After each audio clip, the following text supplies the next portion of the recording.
In the middle of the jungle, there is a young man searching for his fellow woodsmen. This young woodsman trying to find his three brothers in the middle of nowhere. But one of his brother collecting woods in a dam of Katiyan. Ngayong araw nga pres, andito kami sa Katiyan para mangahoy. Kasi wala na nga kaming panggatong at naisipan ng mga kapatid ko na dito na lang kami mangahoy. Dito na nga ako nagpunta kasi dito nakatambak yung mga naaanod na mga kahoy galing sa bukid. At dito nga maraming ang kahoy at isa-isa ko na tong kinuha.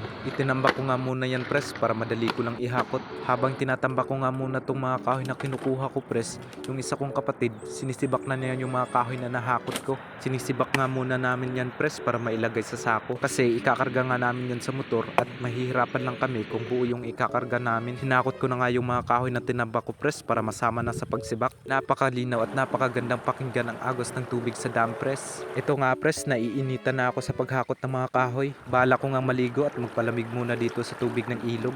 Habang busy ako sa paghakot ng kahoy at busy yung isa kong kapatid sa pagsibak ng kahoy, ito namang isa kong kapatid busy rin sa pamimingwit. Sumama nga lang yan sa amin sa pangangahoy pres para makapamingwit. Habang namimingwit siya pres, kami dito nakagawa na kami ng bonfire.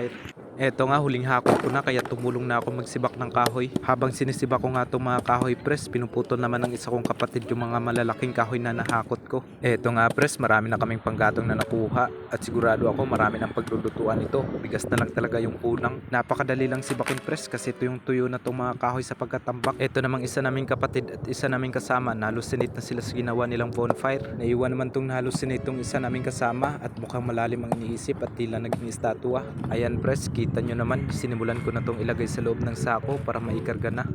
Minabuti ko talagang paglagay sa loob ng sako, hindi ko lang inarrange, pinail-file ko pa upang sa ganun maraming mailagay sa sako at hindi lugi ang pagpunta namin dito. Patuloy nga lang ako sa paglagay ng mga kahoy sa loob ng sako pres. Wala nang ang apoy sa ginawa naming bonfire kaya naisipan namin na umuwi na. Nagmamadali rin kasi itong isa kong kapatid kasi maglalaba pa. Kaya pinasan ko na tong isang sako para maikarga na. At yung isang sako naman na isunod na pinasan ng isa kong kapatid. Magaan din naman pasanin tong mga panggatong na nakuha namin pres. Naguna na nga kami umuwi ng isa kong kapatid at yung dalawa kong kapatid ay naiwan pa. At nang makauwi na, agad-agad ko naman itong diniskarga at binuhos.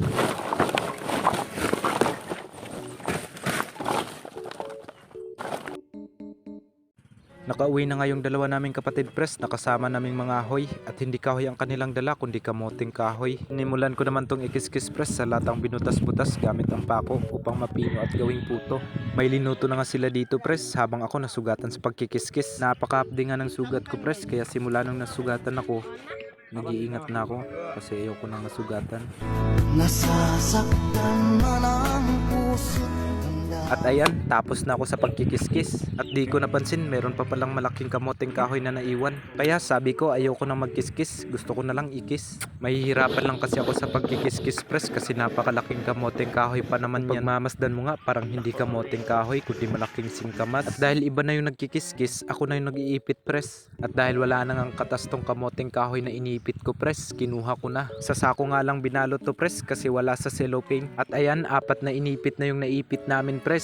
Kaya kumuha na ako ng isang platong kiniskis upang maipit ko na. Pagkatapos nyan pres, i-fold natin yan. Mas mabuti nga talagang higpitan ang pagkabalot nito pres para mapiga ng maayos. At pagkatapos nating ipitin yan, tingin muna tayo sa view. At ipitin na natin yung kamoting kahoy na ibinalot natin sa sako. Nasakyan nga namin to pres upang maipit at kita nyo naman sa likod ko hindi pa siya natapos sa pagkikiskis.